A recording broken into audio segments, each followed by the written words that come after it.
Всех приветствую, с вами Серый на канале Акустовил. Разбирать баги мне отнюдь не хочется, я считаю это слишком поверхностным и уж очень очевидным моментом, за исключением некоторых особенных багов, которые дают пользу и выглядят очень забавно. Поэтому отдам предпочтение маленьким, скрытым от нашего взгляда вещам, на которые мало кто обратил внимание. Итак, от слов к делу.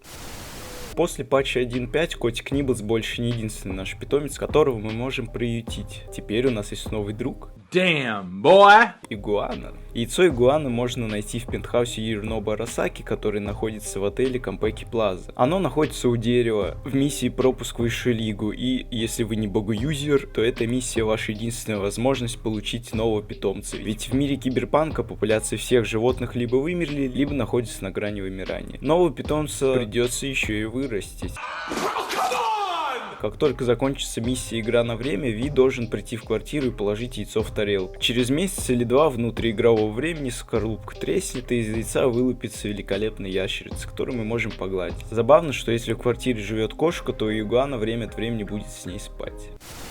Брат-близнец Ниблса больше не водяной. Нашего любимого котика наконец-таки достали из воды по каким-то странным обстоятельствам. Он сидел под водой, лишь малая часть игроков окуналась в столь непримечательный водоем. Изначально полагалось, что котик на дне лужи — это отсылка. Значение символа кошки в гадании на кофейной гуще олицетворяет пороки самых низких слоев общества. Означает, что из-за природной склонности к воровству и ереси вы никогда не сможете поправить свое вещественное положение. И если такие грехи были увидены за вами в прошедшем, но на данный момент вы ведете верный образ жизни, то постарайтесь и впредь избегать схожих ошибок. Животное, расположившееся ровно по центру в виде гущи кофе, так же как и клон мистера Ниблса расположился в центре водоема, гласит нам о том, что не все ваши друзья в реальности такими являются. Некие уж издавна запамятовали о таких понятиях, как честность и искренность. Как мы можем видеть, после нового патча котик уже сидит прямо на краю мусора у этого же водоема. А гадание же нам говорит, что если фигура в форме кошки подкралась прямо к ободку чашечки, то есть к водоему,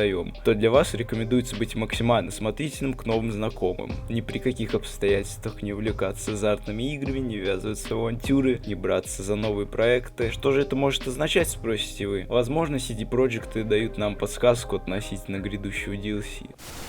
Ви может пообщаться с бабушкой Джуди,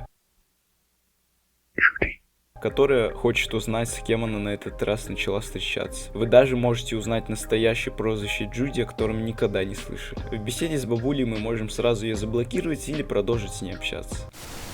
Теперь по нам может отправить нам нюцы из души. Также в миссии с танком Василиском было улучшено освещение внутри танка, понимаете, о чем я? Это чтобы было лучше видеть. Появилась также возможность уснуть в лагере Альдекальда и проснуться вместе с Панам. В клубе по смерти можно теперь заказать коктейль Джеки Уэллс в честь нашего хорошего друга. Кто-то может сказать, что зря они его добавили. Зря.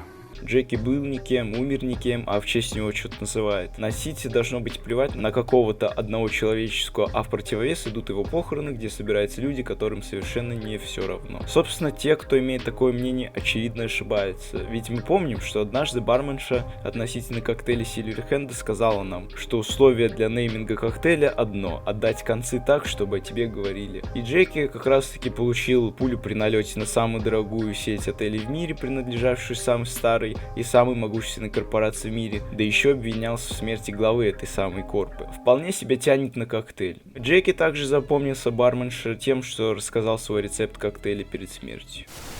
После патча 1.5 для женского Ви стали доступны новые... оговорился, старые параметры кастомизации, которые позволяют воссоздать модель Ви из E3 2018 года. Для этого нужно выбрать вариант 22 в каждой из категорий глаз, ушей, носа, рта и челюсти. Для макияжа 4 вариант в категории макияж глаз и цвет губ по умолчанию.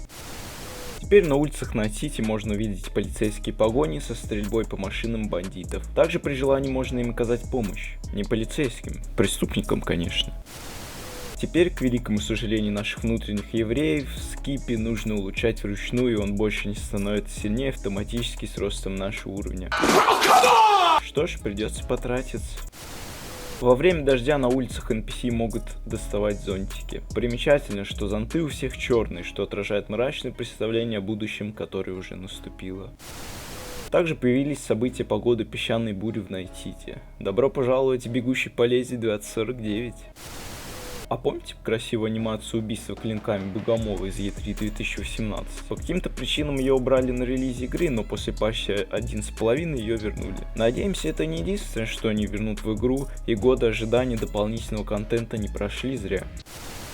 Раньше персонаж не мог забраться на какой-то объект, который двигается, например машина. С патчем 1.5 это исправили, и вы теперь можете спокойно запрыгнуть на любой объект, который находится в движении, а при натренированном вестибулярном аппарате у вас получится долго не падать. Новая катана Бьяка позволяет вам прыгать на врагов, как клинки Богомола. Для получения этой катаны нужно пройти все заказы от Вакака Акада.